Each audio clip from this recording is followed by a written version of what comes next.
Hello, everybody.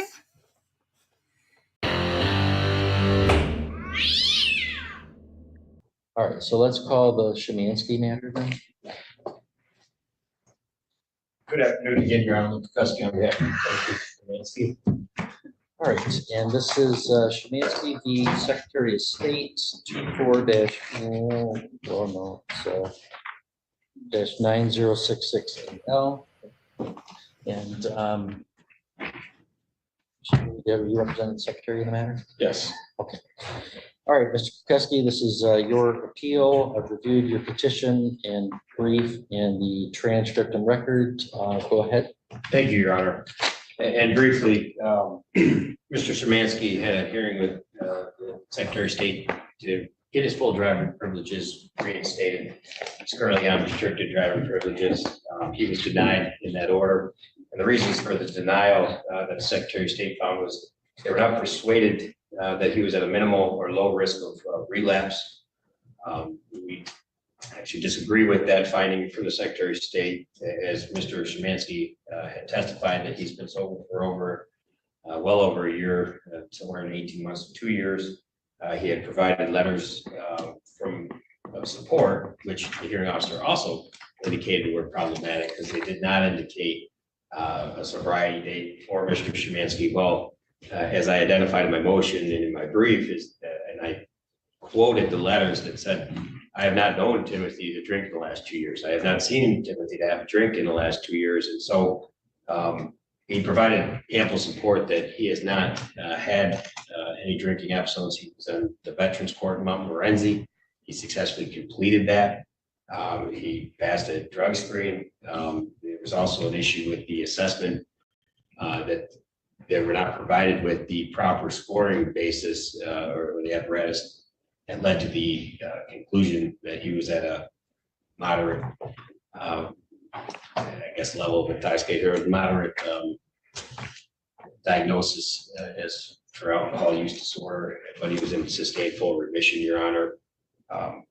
That was provided, and I did point out to the court where that was provided in the transcript as well.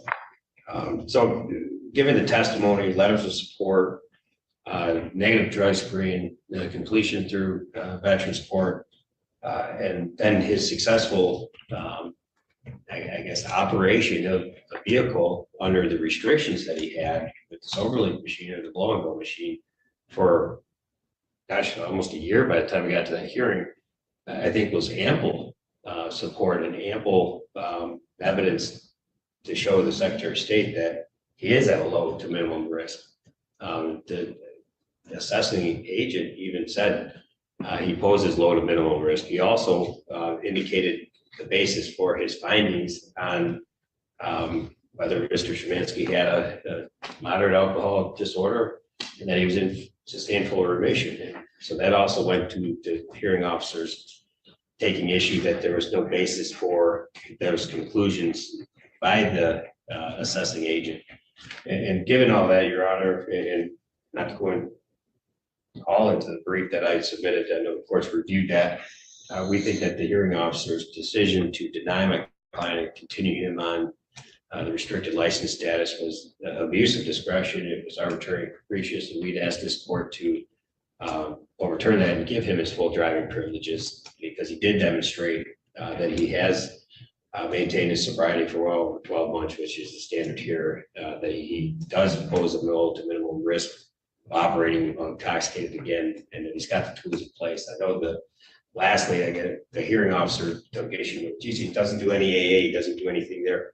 Well, my client has been counseling with the VA. He sees a psychologist at least once a month now. Back when he was a Veterans Court, it was more like a weekly basis. He'd also meet with the Veterans Affairs, and he would do the Seeking Safety course, which is veterans that get together and talk about their disorders like AA, but it's for veterans. And my client testified at the hearing that I'm more comfortable around guys that I fought with, or the guys that were in a similar disposition as me, veterans. I wasn't comfortable in the AA setting, and I do these things through the Seeking Safety the other veterans programs that he was involved in. There was another one, I just can't put my name, I just can't name it, along with the Seeking Safety that he did. Not to mention the monthly meetings with the psychologist, Your Honor, that he has. And so he's established a very good, I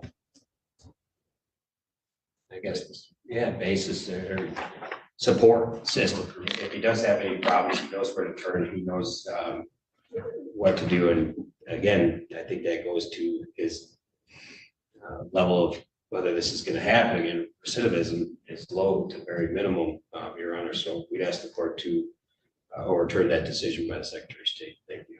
Can I ask you, this is sort of a timing aspect and just something I wonder about as I preside over a treatment court myself. And in the treatment court environment where Mr. Szymanski found himself in, one of the benefits that they receive is that restricted license through the treatment court program, sort of taking a shortcut, if you will, through the typical process of trying to persuade the Secretary of State to give it to you, which is, as you are well aware, not a very easy task. In general, I'm not super persuaded by the Secretary of State's frequent position that sobriety on probation somehow doesn't count. So I'm not super persuaded by their thinking on that. However, where somebody got a restricted license in a treatment court environment, and then they graduate, and their hearings less than 3 months after their graduation, is it reasonable for a hearing officer to say, you know, we'd like to see a little bit more track record now that you graduated before we take those restrictions off? What should I make of that? Oh, Your Honor, I think that would be something that the court should look at in the Secretary of State on a case-by-case basis, and the evidence that's presented to them at the time of the hearing. So there's no restriction to having that hearing as soon as they graduate because they've gotten the license early. So it doesn't contemplate, well, geez, if they really wanted to deter that or to really look into that issue, there might be an extension of that time if they are in a treatment court program, or they should. So the legislature could say, pass. if you get an interlock through a treatment court, you have to wait 6 months or a year or something after graduation before you petition. Essentially, that's my argument, Your Honor, that that's not the case, that there is no legislature out there that says that. And when you're going through that treatment court, you know, Your Honor, if you sit on the treatment court, how rigorous those are. And the success versus failure rate in those programs is sometimes not the greatest. And Mr. Szymanski had proven himself through that program. He's still continuing with his VA treatment in his course of, I guess, recovery and sobriety. And given all that, coupled with his successful completion of the sobriety court, I think there was enough there for the court and the Secretary of State to make that determination, Your Honor. So thank you. Mr. Juliet. Thank you. Proceedings brought under MCL 257-3234 restrict this court's decision to overturn the secretary to a review of the record. In this case, Mr. Kukowski is arguing that the hearing officer's decision was arbitrary and capricious, which means the decision is unreasonable, appears to be random, or is based on an impulsive or unmotivated notion. Michigan Administrative Code R 2573131A states that a hearing officer shall not order that a license be issued to the petitioner unless the petitioner presents by clear and convincing evidence that the petitioner's alcohol or substance abuse problems, if any, are under control and likely to remain under control. I sort of want to offer my opinion on the court's question of the interlock program through the treatment court and the timing of which this petition has been filed. I guess I share the hearing officer's concern in that the defendant drank while he was in that treatment court on probation. So I don't think it's totally out of line. It's certainly not arbitrary and capricious for a hearing officer to take testimony and find out that just months ago, before this hearing, the defendant was drinking while on probation in the Veterans Court. And that, together with the fact that he's not in any sort of NA or AA alone, I mean, I just don't believe that is arbitrary and capricious or any sort of abuse of discretion. I think any reasonable hearing officer would want to say, you drank in while you were on probation in this treatment court. We're barely past your graduation date. I want to see a little bit more progress to show that, this is likely not going to happen again. So with that being said, I would ask the court to deny the petition for full privileges. Your Honor, if I may, Yes, the consumption of alcohol while he was in sobriety court that was 16 months before. the hearing. was, yes, we wouldn't even been awarded a hearing if it was under 12 months, which is the requirement under the statute. Well, in this case, Mr. Szymanski had a revoked license due to repeat drinking and driving. He received a restricted license with an interlock program through a treatment court program. A couple months after he received that restricted license in January 2023, he did have a drinking episode, although it didn't involve the vehicle.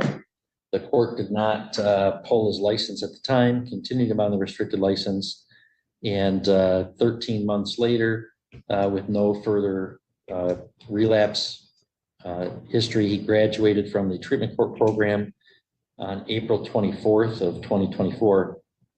Then he petitioned for the removal of the restrictions and full driving privileges, and had a hearing on July 16th, 2024. This court's review is as an appellate court, not would I have given him a license, but was to review the propriety of the hearing officer's decision. So some of the bases to reverse that are: is it a clear abuse of discretion, or was the hearing officer's decision not supported by competent material and substantial evidence on the whole record? Here, the hearing officer gave several reasons for not removing the restrictions and not restoring full driving privileges. First, that the substance abuse assessment did not include the screening tool. Well, that is demonstrably wrong. It's attached as part of the record, and there's the SASE scoring inventory, and it was referred to by the assessing officer, Mr. Green, who's pretty experienced in those matters. Second reason was that the letters of support weren't clear enough in terms of when he stopped drinking, and wasn't there an issue with like an old marijuana use or something? Am I remembering that right? That is correct, Your Honor. You are remembering that correctly. There we go. But the letters need to clearly give information to show that they're reliably vouching for the fact that this petitioner is not presently consuming alcohol or abusing drugs, and they were reliable. I mean, but the expectation that the letters have to be from the old drinking buddies that can say, I saw him drink 7 beers on Monday, Wednesdays, and Thursdays for 17 years, and then on X and such date he stopped, and now he hangs out with me all the time and he doesn't drink. Well, that's totally contrary to what we want people to do, to change their people, places, and things. So we don't want them hanging out with the old drinking buddies. So I'm oftentimes perplexed by some of the hearing officer's objections to these letters. The letters just have to be from people who can document that he's sober. They did. And the marijuana usage was so long ago and so minimal to try to ding the letters because they weren't aware of when he last smoked weed, I think was an abuse of discretion as well. The hearing officer also said, well, he's not attending AA. Now, the petitioner says here, well, I'm attending treatment and counseling and seeking safety. Treatment is different than support. So I don't necessarily buy that argument completely. However, there's no statutory requirement that you engage in support group meetings to get your license back. It depends on what's recommended. And when I look upon the substance abuse evaluation, has excellent prognosis for the petitioner to remain sober and not reoffend. And in the recommendations, it has support from his family and friends, and it describes some of the counseling he's doing, and some things like that, and his family and friends support, there's a box to check for community support groups such as AA or NA, and Mr. Green did not recommend that. So the hearing officer says, well, I'm not going to give you your full license because you're not going to AA, even though the substance abuse professional doesn't recommend that you do so. That doesn't seem to be a decision supported by competent material, substantial evidence in the whole record. The hearing officer further said, well, there was a relapse, but that relapse was 16 months prior to the hearing, well beyond the time limit required under the statute. And the hearing officer said, well, you just graduated from the treatment court. Now, I got to tell you, when I first reviewed this, I sort of agreed. And we have oftentimes told our treatment court graduates, you're going to want to show a track record of a year after graduation before you go to the Secretary of State. However, I guess I find persuasive Mr. Kukuski's argument today that the statute could say that, and it doesn't.